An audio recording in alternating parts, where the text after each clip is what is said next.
Hello everybody, author Kenny Down here. We're doing another book reading today in this video. Some reading, some explanation, some commentary on the mirror, the window, and the wall, the life-changing power of finding your true self. Welcome. Settle in for a few minutes, enjoy this, and hopefully you're putting this into practice. We've looked at the introduction. We've looked at Darlene's prayer. Hopefully you're using that. You're using these tools we've given you in the introduction to read through this every day, do a little meditation on it, do some writing on it, and partner up with somebody. Those are the basic instructions that we've covered up to this point. When we see this mirror, which we covered in the last video, it's a distorted image of ourselves. It's not the truth or even near the truth. It's just this distorted image from all of these things that society has placed on us that we can't possibly live up to, on how we're supposed to look and dress and feel and have a success, and the kind of moods that we're supposed to display, and the type of person that we're supposed to be, and the type of worker we're supposed to be, the type of lover that we're supposed to be, the type of athlete or intelligence that we're supposed to have. When those things are placed at such an unreachable level, we begin to see ourselves in this distorted mirror as a failure, when really we're not failures. We're loving children of God surrounded by beauty, and we have all of the tools that we will ever need for everything that's in our heart's desire to come true. So long as we're looking at this broken mirror, that's not the image we see. So we're going to learn through this, the mirror, the window, the wall, how to overcome those obstacles and find your true self. We're going to start today with the window. So when we're viewing ourselves this way, the window is the only vantage point she allowed her fellow travelers to view her from. To protect herself, the window was designed in intricate detail and multi-layered form. It was a window that she controlled and manipulated to show only what she wanted the world to see. She showed and highlighted only her best features. She cracked the window only enough so others could listen to what she wanted them to hear. The real thoughts, her inner thought life, this steady, never-ending thoughts that flowed through her mind, were never allowed to be heard. All this filtering to defend the persona. No wonder she ended up spiritually broken, lonely, fear-filled, and ashamed. The window was a distorted lens. What the window allowed to be seen and heard was neither the truth nor near the truth. When we've got this distorted view of ourselves in the mirror, we can't allow anyone else to see that. Of course not. We're going to put up a window and try to control what they see. So we begin to play this character, this mask that we put on, the persona, so that what they see is going to live up to their expectations. And I need you to like me for me to be okay. I need you to believe that this stage character I'm presenting is real in order for me to be okay, because God forbid you see what I see when I look in the mirror. So we begin to play this. Early on in life this happens.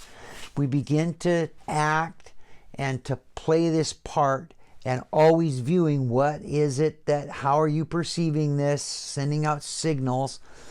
The window is a slider too. This is only what I'm going to allow you to see, but it's a slider. We can open it up. We can only allow them to hear what we want them to hear when things are going. This thought life, this mental flow of thoughts that's constantly going through our head, and a lot of times, unfortunately, it's this negative self-talk that you're never going to amount to much, you're worthless, these people don't like you, all of those, that's never-ending thoughts of, oh, I'm so worried I'm going to lose my job, I'm not going to have enough money, I'm not going to be successful in life, I'm going to disappoint these people.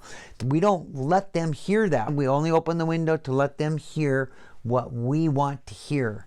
This window is a great example of Facebook. That Facebook is the window of today, this artificial intelligence window that we have, so that people only view us when we're losing our temper and we're flying off the handle, or we throw something and break something, or we say something really critical, we don't let anybody see that. We don't film a selfie of that. Hey, check this out. I'm losing my shit here. And we don't do that. What we do is we show the best of us. And that's what we let people hear too. We don't let people hear this critical thought. We let them hear that things are going good and this is what's happening. So that is the window. It says, similarly, she viewed the world through this window, seeing what she thought was the reaction of others to her presence. She read into situations explanations derived from her own wrong thinking. They must be talking about me. They are laughing at me. They don't like me. With this view of the world, who wouldn't feel compelled to attempt the impossible, to somehow take control of others' viewpoints and opinions of them? So in this window, not only are we controlling what other people see, but when we do that, it allows us a lens that the only way we're seeing the world is we're focused on, is this working? Are you buying it? Is this false self that I'm putting out there, how is that being perceived? If somebody gets angry, well, they must be angry at me. I must have done something wrong, because that's the viewpoint we have. Instead of seeing the whole world and all the beauty, that we're children of God, surrounded by beauty, I'm focused. I don't see any of that because I'm only looking through this window that I've created, this distorted lens, trying to pick up the signals of what do you think of me?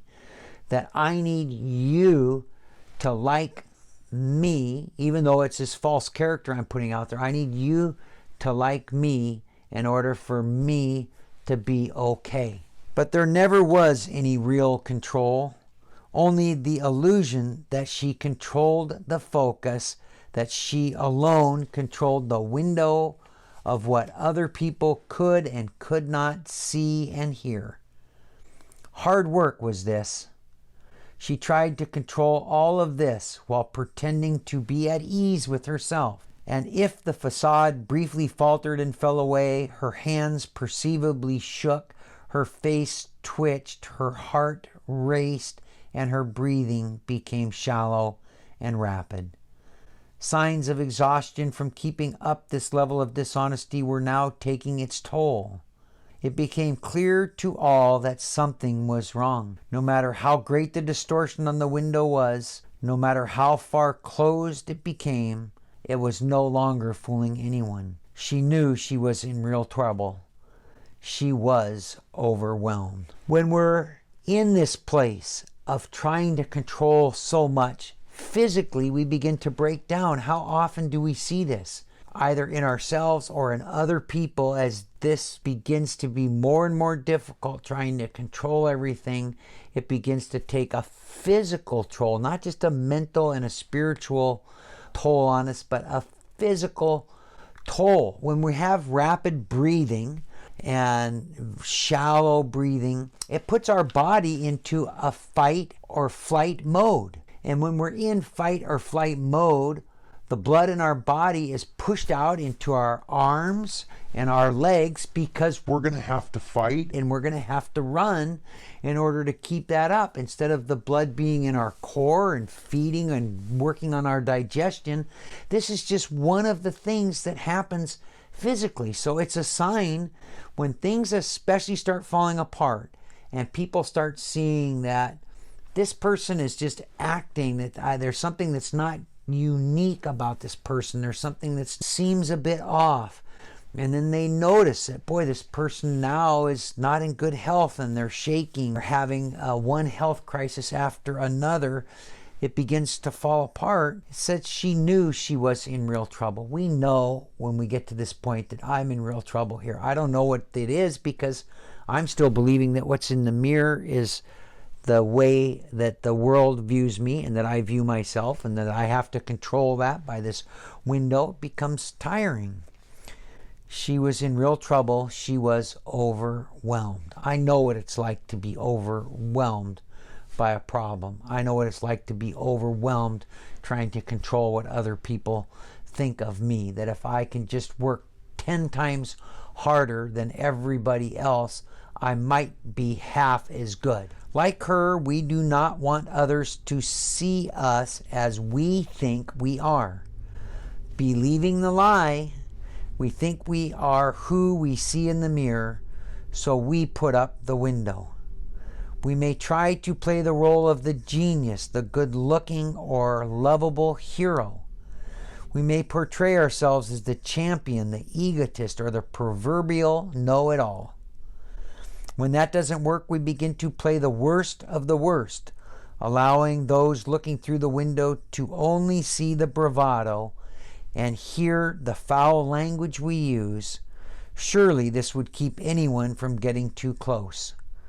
We are critical and condemning in judgments we project onto anyone who tries to be friends.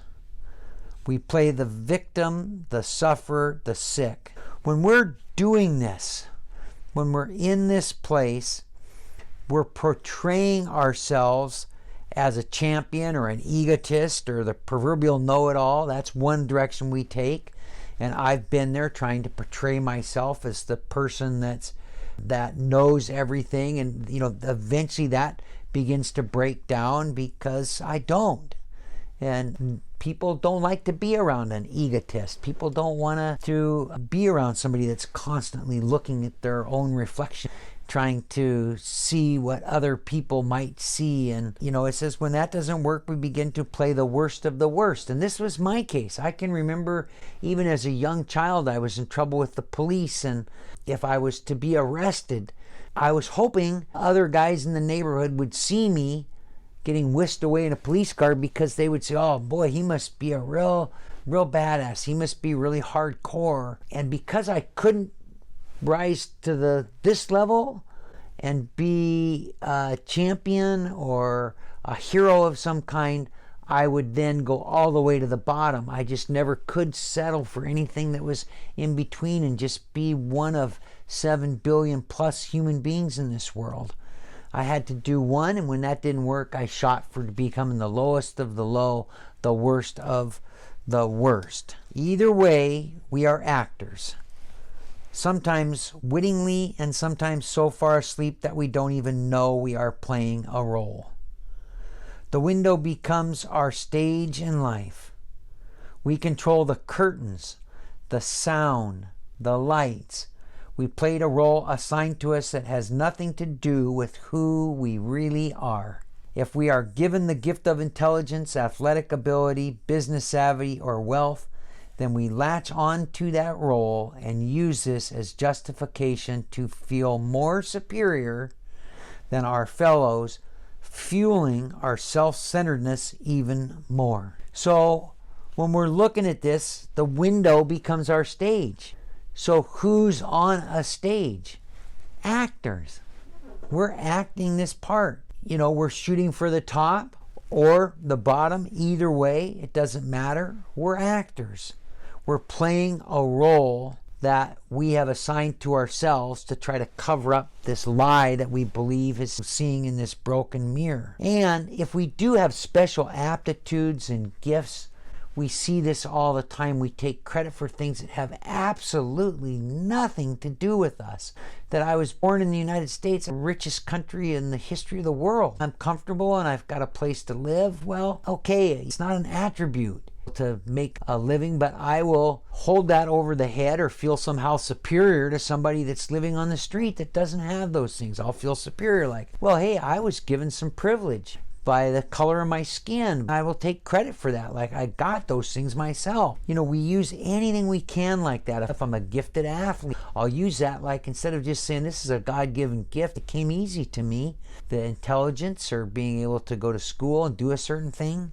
This is the world that we live in. We try to feel superior to other people. Again, going back to the mirror and the window. It says, for her, the truth was revealed to herself and others. When the mirror shattered and the window opened, she was in that moment naked and bare, stripped of her false self, The spiritual awakening beginning with the smashing of the mirror and the opening of the window. For her, it was done against her will. And for many of us, we know that the spiritual awakening begins when our face is in the mud and there's absolutely nothing that we can do. The window is not working. Everybody can see that I'm playing a role, that this is not the unique self, that something is wrong, everything is breaking, everything is falling apart. We're going to move on, and we're going to offer in these next few videos, we're going to look at one more thing, how we put up walls, and then we're going to look at how do we see ourselves in the mirror the way that God sees us? How do we get rid of this window so that I'm just the same person at work as I am at my home, as I am when I'm helping others, as I am when I'm making this video, as I am when I'm putting things on Facebook, how do I become that I'm the same person everywhere I go, that I'm no longer playing a role, and finding out what it is to be able to pursue my heart's desire. That's my true self. Until then, God bless, my friends. I hope you're having a great experience with this book. Thank you for watching this video.